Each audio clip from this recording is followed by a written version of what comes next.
عز السلام تانا تقبلون هاي زاتشانا تعزبتي كميلكم تصنحوا نزقوان زبلنا زيناتات حزلكم قريبا لكم نمكتالكم بهبل عدم قبل سمعت بركز بالقوانا وحبريتاتات نا يوتيوب شانل نتسعنو اقدم ملقتي دما نوتيفيكيشن مئتان كبصحكم زيناتات ببقوانا كتكتاتلو نزا نا يوتيوب شانل سبسكرايب بمقبار نا دول ملكت متوقعي ترسعون امباسادر تيبو ناغي نت بقبصن ايرتران زقربه مرغصي نصيغو دانيا كاليغاري مسنا عبي بستأساسر قبل ل4 إيرتراين وسان أحلفو فانو نهاجراو زتي إثيوبيا كم زي قبلو أفليتو قبل لقدامات متقعت صفصم أكلات تحت تخونو باتريك إثيوبيا تصاويع تقريبا إيران قبل لإسرائيل كبيد متقعتي أكايدا حلف سواء مسلات حبرات هاجرات داغما يتعاويتو زخبركم تخاتلتنا اذن كان بززح حزكم كقربه سناي صانحيت امباسادر تيبو ناغي نت بكايرون اسمران زقربه قيح بحري نايتنا اب جماجم بحر زلوا هاجرات طايو يزبل مرغصي نتيغو تيبو ناغي قيح بحري ناي وحدات هاجرات طراي زيكونس ملا عالم زتقملو ناصاناي نقد بحري انترناشنال واتر واي كبل غليصو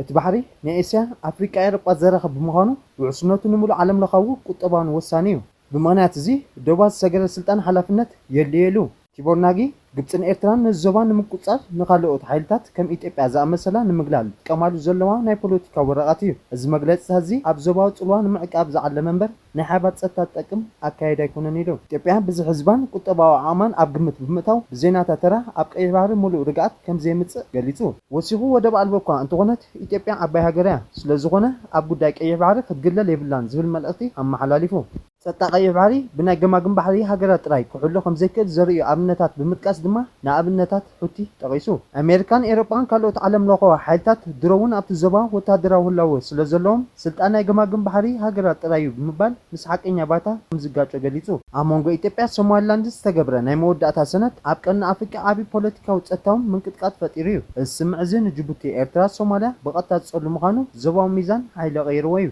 ሶማሊላንድ ንኢትዮጵያ ገማግም ባህሪ ን99 ዓመታት ብኽራይ ብምሃብ ካብ ኢትዮጵያ ወግዓዊ ዲፕሎማሲያዊ ኣፍልጦ ክትረክብ ተሰማሚዐ ከማማሲኡ ድማ ወደ በርበራ ዓቢ ናይ ንግዲ ማእከል ክኸውን ሶማሊላንድ ኣብ ትካል ኣየር ኢትዮጵያ ብፅሑ ከልዋን እዩ ነይሩ ትስምዕ ጉዳይ ጸጥታ ኢትዮጵያ ወታደራዊ ማዕስከር ባህሪ ክትሰርሕ ምፍቃዳ ንሶማሊላንድ ካብ ሶማሊ ዝመጽእ ጠቕጢ መከላኸሊ ይኾና ብኻልእ መዳይ ጅቡቲ ቁጠባዊ ስጋት ናይ ቤና ማእከል ምኽሳርን ቁጠባዊ ክሳራ ጅቡቲ ክሳብ 95% ናይ ኢትዮጵያ ደገ ንግዳዊ ወደባት እያ ተእንግድ ካብዚ ድማ ኣብ ዓመት ልዕሊ 1 ቢልዮን ዶላር እቶት ትረክብ ጅቡቲ ጽልዋ ንምዕቃብ ክትብል ንኹለን ሃገራት ዘረብሕ ሓድሽ ናይ ወደብ ናጻ ኣጠቓቕማ እማመታት ከተቕርብ ትናላ بحفشو مجلسي تيبوناغي نتتصبب هاجراو ربحات بمقوام نقيح بحري كم حبارو عالم لغوا هابتن نايت اتا زوان غيركا خرأ كم زلو زنصرير دانيا كاليغاري اب بوليس اب قربا اوان اب كتمانا زغاطمه زعبي نعبيلو زغلو صفصامه بتاساسر اب لعل 4 ኤርትራውያን ናይ ጥፋተኝነት ውሳነ ከም ዘመሓላለፈ ኣፍሊጡ بخلت مسكرم كنتشن إنسان سلسن بسنك أب عدم زول بوليتيكاون وتهدرون كونتات تتصارع الرأي خمس نبرم استقط وخلت تجدلتات حبرت السب إيرتران سدتنياتات عبتي عفوم كوريج بلازا أبستبال خبابي نبحد حداو وجونس مقتاون يذكر نتقداي زملك الدنيا لويس روبرتسون أتنعبل استمد فتصامي بزملكت دارجا دحر 3 عامات تفتصامي بحقي نعبي الكام قدمدم أتصقام خمس يكونن توم 4 تخصصتين أبتنعبي خمس تساتفون راغيتو كم تصاب سي بي سي اتدانيا توم 4 سدتنياتات إيرتراوين عم نعبي بمستاف برت تنكف بمعتقن متقعت بمفصام غبنياتات مخانو وسينو دانيا روبرتسون أبتنم بابو لعل 2 ساعات زوسدلو وسانه قداماي ነገር እቲ ብክልተ መስከረም 2023 ዘጋጠመ ተጓንፎ ኣዝዩ ዘሰክፍን ዓመፅ እንተመለኡ ነይሩ ብል ገሊጹ ወሲኹ ድማ ኣብ ፍጻመ ዘጋጠመ ህውከትን ኣግርግርን ኣብ ቀረባ ታሪክ ህዝባዊ ምትእኻብን ካሊጋሪ ቅድሚ ሕዲ ተራእዩ ኣይፈልጥን ክብል ነቲ ኩነታት ኣዘኻኺሩ ዳኛ ሮበርትሰን ኣማኑኤል ክፍለስ ግስዩምን ያሚን ኦባሃንስን ገብረ ኪዳን ሃለ ማርያምን ሙሴ ስቲፋኖስ ኣብ ተጻራሪ ጉጅለት ግጭት ዝነበረት ሓንቲ ጓንስቴቲ ብበትርን ሻምብቆታትን ከም ዝሃረሟ ገሊጹ ካብ መንጎቶም ተሳተፍቲ ሓደ ዝኾነ ኣባሃንስ በኻልእ ክስ ኣግርግር ገበነኛ ከም ዘይኮነ ኣረጋጊጹ ዳኛ ፖሊስ ካብ ጎንፂ ብኸመይ ንርእሶም ከም ዝከላኸሉ ከይተረፈ ኣጸጋሚ ኮይኑ ከም ተሰማዑን ገሊጹ بمسألة ጸብጸባት ፖሊስ ቤት ፍርዲ ኣብቲ መጀመርታ ናይ 10 ደቂቃ ግጭት 97 በትርን ሻምብቆታትን 118 ኣማን ካልእ ዝውርውሩ ነገራት ከምኡን 18 ጠራሙስ ከም ተደርበዩ ተረዲዩ بمسألة ጸብጸብ ፖሊስ ኣብ መዓልቲ ድሕሪ ተቐት ዘጋጠመ ተጓንፎ نتم ኣብ ሰሜናዊ ምብራቕ ዝፋለሙ ዝነበሩ ጉጅለታት ንምፍላይ ኣስታት 200 ኣባላት ቦምባታት ዝንብዕ ጋዝን ኣስታት 2000 ዘጠቓለለ ሓዱጭ በርበረ ከም ተጠቐሙ ገሊጹ። ኣብታ መዓልቲ እቶም ክልተ ወገናት ዝተወደቡ ማሕበረሰብ ኤርትራ 1-2 ኪሎ ሜትር ርሕቆም ኣብ ዝተፈላለዩ ፍጻመታት ከካይዱ መዲቦሞ ስለ ዝነበሩ ነቲ ርክብ ናብ ግጭት ከምርሕ ከም ዝኽእል ገሚቶም ምንባሮም ይገልጽ። ፖሊስ ከም ዝብሎ ብሰንኪ ኣብታ ሃገር ዘሎ መንግስቲ ብዝነበረ ምክፋል ኣብ ከተማ ቶሮንቶን ኤድመንተንን ተመሳሳሊ ፍጻመታት ኣጋጢሙ ምንባሩ እዩ ነቲ ኩነታት ኣቐዲሙ ኣሚቱ ነቲ ምድላዋት ገይሩ። ፖሊስ ብዛዕባ ብዝሒ ናይቶም ኣብቲ ግጭት ተሳተፉ ሰባት ካብ ኣስታት 150 ክሳብ 300 ከም ዝበጽሕ ይግምት። ኣብ እዋን እቲ ዕግርግር ፖሊስ ኣብ ልዕሊ ኣባላቶም መጥቃዕቲ ከይበጽሖም ሰጊኦም ከም ዝነበሩን መካይንን መሳኹቲ ንግዳዊ ንጥፈታት ከም ዝዓነወን 12 ሰባት ድማ ናብ ሆስፒታል ከም ተወሰዱ ፖሊስ ካሊጋሪ ሓቢሩ። ድሕቲ ግጭት ኣብ ዝነበረ መዓልታት ፖሊስ ካሊጋሪ ነቲ ፍጻመ ንኽምርምር ሓይሊ ዕማም ኣጣይሱ። ኣብ መጀመርታ ብድምር ኣብ ልዕሊ 28 ሰባት 63 ክስታት ኣቕሪቡ 20 ሰባት ካብ ሓደ ጉጅለ 8 ድማ ካብ ካልእ ጉጅለ እዮም ነይሮም። ተኾነ ኣብ ልዕሊ እቲ ዳሕረዋይ ጉጅለ ደገፍቲ ዝቐረበ ክስታት ኣብ 2024 ተሰሪዙ እዩ። ብሄራዊ ምንቅስቓስ ኣምሓራ ፋኖ ኣብዚ ሕጂ እዋን ኣብ ኣዲስ ኣበባ ብኮሚሽን ሃገራዊ ዘተ ኢትዮጵያ ዝካየድ ዘሎ ዋዕላ ንመንግስቲ ብልጽግና ንምሕጋዝ ዝተዳለወ ፖለቲካዊ ድራማ እምበር ሓቀኛ ሃገራዊ ዘተ ኣይኮነን ክብል ገሊጹ። እቲ ምንቅስቓስ ትማሊ 25 ሓምለ 2026 ኣብ ዘውፅኦ ነዊሕ መግለጺ ኣብ ኢትዮጵያ ኩለ መዳዊ ሃገራዊ ዘተ ከም ዘደሊ እኳ እንተኣመነ እቲ ሕጂ ዝካየድ ዘሎ መስርሕ ግን ንኹሉ ዘሳትፍ ገለልተኛ ኣካል ዘይመርሖ ክብል ገሊጽዎ። ፋኖ ኣብቲ ነዊሕ መግለጺኡ ከም ዝሓበሮ ሃገራዊ ውሽጢ ኩናትን ምምዝባልን ሰብኣዊ ቅልውላውን እናሃለወት ዘተ ምክያድ ንህዝቢ ምድንጋርን ዝግበር ፕሮፓጋንዳዊ ስራሕ እዩ ዝበለ እቲ መግለጺ መንግስቲ ብልጽግና ድሕሪ ምርጫ 2026 ፖለቲካዊ ሕጋውነት ሲኢኑ እቲ ዘተ እዚ ስልጣን ንምንዋሕ ዝጥቀመሉ ዘሎ ሜላ ይኽብል ነጺግዎ። እቲ ሃገራዊ ኮሚሽን ዘተ ናጻ ኣይኮነን ብመንግስቲ ተጣይሰ ንረብሓ መንግስቲ ጥራይ ይሰርሕ። ኣብቲ ዘተ ስም ህዝቢ ኣምሓራ ዝሰተፉ ዘለዉ ውልቀ ሰባት ውድባትን ብልጽግናን ኣብን ተቐባልነት የብሎምን ንህዝቢ ኣምሓራ እውን ኣይውክሉን ድሕሪ ምባል ምስ መንግስቲ ዝዋግኡ ዘለዉ ዕጡቓት ሓይልታት ፋኖ ሓይልታት ኦሮምያ ከምኡውን ክልል ትግራይ ዘይሳተፍሉ ዘተ ሃገራዊ ክበሃል ኣይክእልን ኢሉ። ብሓፈሻ ብሄራዊ ምንቅስቓስ ፋኖ ኣምሓራ ንህዝቢ ኣምሓራ ቃልሲ ክቕጽል ጻውዒት ዘቕረበ ክኸውን ከሎ ሃገራዊ ማሕበረሰብ ድማ ነዚ ሕጋዊ ዝበሎ መስርሕ ከለልዮን ኣብ ክንድኡ መሰጋገሪ መንግስቲ ምምሳት ክድግፍን ፀዊዑ። እዚ ሃገራዊ ዋዕላ ካብ 15 ሓምለ ጀሚሩ ኣብ ኣዲስ ኣበባ ብሰበስልጣን መንግስቲ ተመሪቑ ተጀመረ ኮይኑ ንሰለስተ ሰሙን ዝጸንሐ ዘተ ይካየድ ከም ዘሎ ይፍለጥ። ኣብ ልዕሊ ገዳማት መጥቃዕቲ ዝፈጸሙ ኣካላት ተሓተቱ ክኾኑ ጻውዒት ኣቕሪቡ። ብዛዕባ እቲ ኣብ ደቡብ ወሎ ዘጋጠመ መጥቃዕቲ ገዳም ፓትርያርክ ኢትዮጵያ መግለጺ ዘውፅኡ ኮይኖም ፈጸምቲ እቲ ገበን ናብ ፍትሒ ክቐርቡ ሓቲቶም። ብፁዕ ቅዱስ ኣቡነ ማትያስ ቀዳማይ ፓትርያርክ ርእሰ ሊቀ ጳጳሳን ዘኢትዮጵያ ሊቀ ጳጳሳን ዘኣክሱም ዘወንጌጨ መንበረ ተክለ ሃይማኖት ኣብ ሃገረ ስብከት ደቡብ ወሎ ኣብ ወረዳ ቦረና ኣብ ዝርከብ ገዳም ኣስቄጵጠስ ቅድስቲ ኣርሴማ ኣብነ ኣረጋውን ቅዱስ ቄርቆስን ሕብረት ገዳም ኣቦታት ኣዴታትን ብ23 ሓምለ 2026 ዝተፈጸመ መጥቃዕቲ ኣመልኪቶም ኣብ ዘውፅኦ መግለጺ ብሰንኪ እቲ መጥቃዕቲ ህይወት መነኮሳት ብግፍዒ ከም ጠፍአን ብዙሓት ከም ዘቆሰሉን ኣብ ልዕሊ እቲ ህንፃ እቲ ገዳምን ንዋያተ ቅድሳትን ዕንወት ከም ዝበፅሐ ካብቲ ሃገረ ስብከት ብዝወፀ ወግዓዊ ዓብ ሓዘን ከም ዝሰምዑ ገሊጾም። ተመሳሳሊ ኣብቲ መዓልትቲኣ ኣብ ሃገረ ስብከት ሃዲያን ስልጤን ቦታ ኣምልኾ ብሓይሊ ከም ዝፈረሰን ኣብ ምእመና መጥቃዕቲ ከም ዝበፅሐን ብምግላጽ እቲ ተግባር ዝሕዝን ፍጹም ተቐባልነት ዘይብሉን እተወገዘ ግብሪ ምዃኑ ሓቢሮም። እቶም ፓትርያርክ ከም ዝበልዎ ማእከሎት ጸሎት ትምህርትን ሰላም መንፈሳዊ ጸጋን ዝኾነ ገዳማት ምክልኻል ጉዳይ ሓደ ሃይማኖት ጥራይ ከም ዘይኮነ ክብሪ ወዲ ሰብ ልዕልና ሕግን ሰላም ሃገርን ሓላፍነት ምህላው ዘለዎ ኣብ ዝተፈላለየ ብርኪ ዝርከቡ ሰበስልጣን ኣካላትን ኣኽበርቲ ሕግን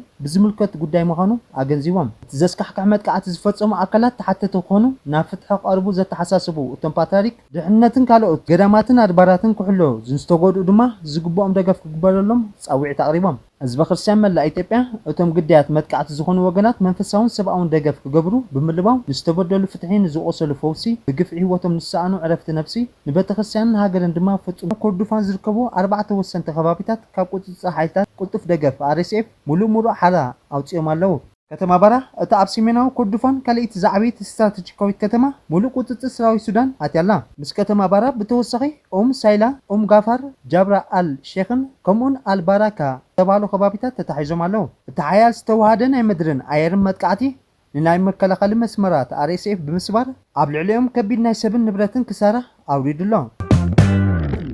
ኣብ ዝፅዑ ውግእ ሚኒስትር ኣታክ 77 ብዝብል ቅጽል ስም ዝፍለጥ ላዕለዋይ ኣዛዚ ምንቅስቓስ ሓድነት ሱዳን ሜጀር ጀነራል عبد العزيز اسماعيل باكر تسوي له قصصر بارات جبراتن الشيخن مرقات صار سختما جزاء سمين كردفان زخونت على الأبيدو كم مبرعو متقعتا تاريسيف قال غللا زعوزي أب الأبيدو تبقيسان أب سختما سودان زخونت أمدرمان بقتا زوسر نمدر مسمر نمخفات أب عدلي فتر كم تميني إركو ميناوي زغولتو السجون تزيمو وداتا زيكونس نحيتا تاريسيف داغماي كيودبو نمكل خاص تحنصصه حدش ناي وسان سرحت معرافيو سراو سودان مشارك تحيلتاتن أب سمين كردفان زكايدو وتادراو سرحت نتعصصفو وتادراو ميزان تزوبا زقيره أب استراتيجيكاوي عوتيو محدار دارفور مني إيركو كم زغولصو اتسرحت نمكلخل مسمر حيلتات قلتف دغف بمبطاس عبي سباو نواتاون كسرات كم زورودلهم تراغيصلو حلاف سباو مسلات حبرات هاغرات داغماي تعويتو كاب امريكا روسيا اسرائيل تقاومو زغطمو حلاف سباو مسلات حبرات هاغرات بركير ترك نتوسخ 4 عامات اب حلافنت كتصنح تعويتو اب حدا خابتم ازيو مكاتعتي صفحتات حبرات هاغرات نخصنح كاب امريكا روسيا اسرائيل تقاوموكا انتغطمو بعسان 4 حمله نخلا اجزي تعويتو ترك نتكبرات اسرائيل اب قزان املا سفح زبان زنقف كوينو منغسي اسرائيل زفصمو زخونه يكون جسس سباو مسلات تاغر تحتاتيا قبل كم سمع اتصبصب عرب نيوس عبر ابالات هاغرات حبرات هاغرات بعسان 4 حمله اب زهابو دمصي 144 ناي دغاف استه تقامو كمودما 13 دمصي كم هاب تقطيبان ترك حلاف سباو مسلات حبرات هاغرات كوينو صنحيو جدما توسخ 4 عامات كغلغل تمريصلو لو حبرات اوروبا اب حبرات هاغرات داغماي مشام ترك بحقوس بمبال مس بيت صحفتو امل العالم سباو مسلات نمدغافن نمعلاون كسرح مخانو قالاتيو اسيال قص خبيت ماسرت نمهدام زفتونو اسرات نمقناس بدغ حراق زحلو بيت ماسرت نمهنات اب زوريا بيت ماسرتي غدغات مقعت مجمارا تغليتو اتدغاو زوريا بحراق صحلو تبايلو حراق زنبرو غدغات زقعتو زلو بيت ماسرتي ابالات حماسن ازان اسرات زركبلو بيت ماسرت مخانو استغلص خوينو اب قصت بيت ماسرت خملطو اب زفتونو ساعات قتا غدي حراق نمغبارم بهيوت كيترفو زغبر سغمتو مخانو زنغللو منغستيام ميداتات اسرائيل كم زحبرو اتا ابدوا خفال اسرائيل زركب بيت محبوس ابالات حماسن فلسطينيين زغونو اسرات زحزه بنوع ناي كونكريت مندا زحلو بيت محبوس يو بخبيت جبن زدلي اسرات مخانم اب بيت محبوس نخيهدمو اب زريات بيت ماسرتي حراق زفريلو علا يهنص مهلاويم زغلص زلو غدغادزي اب زريا بيت ماسرتي كيتيوس يقعت بمهلاو زغلص تحبريتا كسامنا يستات 2 مترو ጥልቀት ክህልዎ ከም ዝኾነ እዩ ዝነገር ዘሎ ኢራን ኣብ ደቡባዊ እስያ ዝርከብ ስልጣናዊ ኒውክሌራዊ ማእከል ሓያል መጥቃዕቲ ፈጺማ ኢራን ኣቀዲሞ ክግመት ፀንሐ ሓያል ናይ ሚሳይልን ድሮናት መጥቃዕቲ ኣብ ደቡባዊ ክፋል እስያ ዝርከብ ዓብይ ናይ ኒውክሌር ማእከል ብምፍጻም ንዓ ዓብይ ወታደራዊ ፖለቲካውን ዓወት ምዃኑ ኣዊጃ السجومتي أمون قهتين هجرة زلوا قدم نبزيت تصبي بركز زساجر كوينو حجم العالم السيان نبتزسك أحمد كعتي انت عينت خصوص حيالنا حنا مفداي ملاش كتب زبل عابس قاعد شاولتن تبلا زات مخكر كوميشن يغطلالو لو مدما اب غداي هاجراو ملكتات بانديرا ارما هاجراو مزمور كمون امناي كلات بانديرا مزمور زوريا تزاتيوم قالو غبا بمصداق اتناقيقوم تبايلو كابتم ابت زت استقلقل قند حتوتات اتوم ناي بهيراو صندوق علامه قلماتن ارمان بهيراو بعلاتن مزمورن ناي كلهم محبرسب وكت خونو انتي كلوت الله زبلو يركبهم هاجراو بانديرا بستملكته بزحات امارات حسبات زقربو خوينو اتقتله بچا قيح قلمات كم زلوهم كوينم اتحج زلو ناي كوخب ارما غير زبلو حسبات بسفيعو تنصباريقهم اتحج زلو ارما تلاعيلو كم ناي امريكا بانديرا نخلهم بهرسب زوكل ارماتات كقمطو زبل حسب زقربو خوينو بخالو وغن دما بسلام ملكت زخونت رغبيت بارما ناي متقام اماراتي تلاعيلو حدا خبز لعلو ازس سراويت دعم السريع الحجي حسين تقاتلو لوم عيسان شدشن حمله خطشن عيسان شدشن بمسرت بستفلالي وقعوا مرغبتات بوزهان سودان استزرق زينا حدا خبز لعلو ازس سراويت دعم السريع ار اس اف زخونه الحج حسين ازاز سراويت 140 كلتن ابرهاد البان سمين كردفان مسراوي سودان ابستخايد وق تقاتلو نسو حدا خبتم ابت زبا ازيوم صلوتن حيالات ازسي ار اس اف تبايلو يغلط قدمحجون بحمتي تنايدو خمس نبره يغلط ناتاناي ايران بسال انت دا توكيسا بقصبت ملاش كنهبينا قبل غليصو ناتاناي مس فوكس نيوز ابز غبرو على محتت بالزعبه معبالاتات زوبا مس ايران زلو خناتاتن تحاتيتو خملس كله مزامت خنات اب سرعه ايران دراماو ناي سرعه لوطي مزمت طراي كم زخون غليصو بمسرت زي اب تيران نمبتتان سرعه ايران قصال غجت كسعب تقوللو اب تقال محتت ناتاناي مس بريزيدنت امريكا دونالد ترامب زلو ركب سطم ركب بمتقاس من محدار امريكا انصار ايران زختلو زلو مسرح متقعتي مولو دغفكم زلو غليصو تقدماي منستر اتا اسلاماويت ريبابليك زسعبو حدغاتات اب قمت بوليسات ترامب كم زدغف اسميرلو ናቶ ናይ ብተወሳኺ ናብ ቴህራን ተሪር ዝበለ መልእኽቲ ብምልኣኽ ብወገን ኢራን ኣብ ልዕሊ እስራኤል ዝኾነ ይኹን ካልእ መጥቃዕትን ምፍጻም ዝገብሮ ፈተናዊ ቅጽበታዊ ምላሽ ከም ዘስዕብ ኣጠቂቑ ብመሰረት እቲ ዝበሎ መሪሕነት ኢራን ነቲ ግጭት ክፈትሕ ክብል ኣብ እስራኤል ክወድቕ እንተመሪጹ ከቢድ ሳዕብን ከስዕብ ዝኽእል ከቢድ ጌጋ ፍጽም ኢሉ ኣብ ፈረንሳይ እስፓኛ ብዙሕ ብርቱዕ ንፋስን ልዑል ሙቐትን ዝተለዓለ ንመዓልታት ዝነድድ ዘሎ ባርዕ ጫካ ልዕሊ 300,000 ሰባት ካብ መረበቶም ከም ተዛበሉ ተገሊጹ ኣባላት መጥፈእቲ ሓዊ ኣብ ደቡባዊ ምዕራብ ፈረንሳይ ዘጋጠመ ባርዕ ንምግታእ ይቃለሱ እኳ እንተሃለዉ ሓያል ንፋስ እቲ ሃልሃልታ ግን ናብ ካልእ ከተማ የጸጉዕ ኣሎ ካልኦት 55,000 ሰባት ብቐዳም ካብቲ ቦታ ክወፁ ኣዚዞም ኣለዉ ስለዚ ድማ ኣብ ደቡባዊ ምዕራብ ግዝኣት ጂሮንደን ላንደስን ጥራይ ብብዝሒ ዝተመዛበሉ ሰባት 250,000 በፂሑ ኣሎ ንሓያል ንፋስን ደረቕ ኣየርን ነቲ ባዕራ ንምቁፅጻር ኣጸጋሚ ከም ዝገበሮ ሰራሕተኛታት መጥፈእቲ ሓዊ ይገልጹ ፈረንሳይ ነቲ ሓደጋ ንምቕላስ ሰራዊታ ኣዋፊራ ኣላ ፕረዚደንት ኢማኑኤል ማክሮን እቲ ዝዓነወ ዳግማይ ክህነፅ ምዃኑ መንግስቱ ኣብ ጎኖም ደው ከም ዝብልን ገሊጹ ቀዳማይ ሚኒስተር እስፓኛ ፔድሮ ሳንቼዝ በወገኑ ከቢድ እዋን ምዃኑ ብምግላጽ በቲ ባርዕ ሓዊ ሓደ ሰብ ከም ዝሞተ ኣረጋጊጹ እቲ ኣብ 7 ዕድመ ዝርከብ ሰብኣይ ኣብ መኪኑ ውሽጡ ሞይቱ ብመጥፋእቲ ሓዊ ተረኺቡ ሚኒስተር ሃገራዊ ጉዳያት ፌርናንደስ ግራንደ እቲ ኩነታት ካብ መዓልቲ ናብ መዓልቲ እናኸፍአ ይኸይድ ኣሎ ብምባል ኩነታት ኣየር ኣይሓገዘናን ዘሎ ክብል ኣማሪሩ ብመሰረት ጸብጸባት እቲ ሚኒስተር እዚ ሓደጋ ስዒቡ 60,000 ሰባት ካብ ዞባታት ማድሪድን ኣቢላ ኛን ክመዛበሉ እንከለዉ 98,000 ሰባት ግን ኣብ ዘለዎ ክጸንሑ ተዓጊቶም ይርከቡ ነበርቲ ብውሕዱ ካብ 8 ከተማታት ግዝኣታት ቶሎዶ ክወፁ ተኣዚዞም ኣለዉ ንግዚኡ ትክክለኛ ብዙሕ ህዝቢ ኣይተፈልጠን ዘሎ ክቡራት ተዓዘብትና ናይ ሎሚ ነበረ መደባትና ነዚ ይመስል ቁጥፉን እዋናውን ሓበሬታ ክትረኽቡ ላይክ ሼር ኮመንት ሰብስክራይብ ገብሩ በኽብራ ዕድም ሰሰናዩ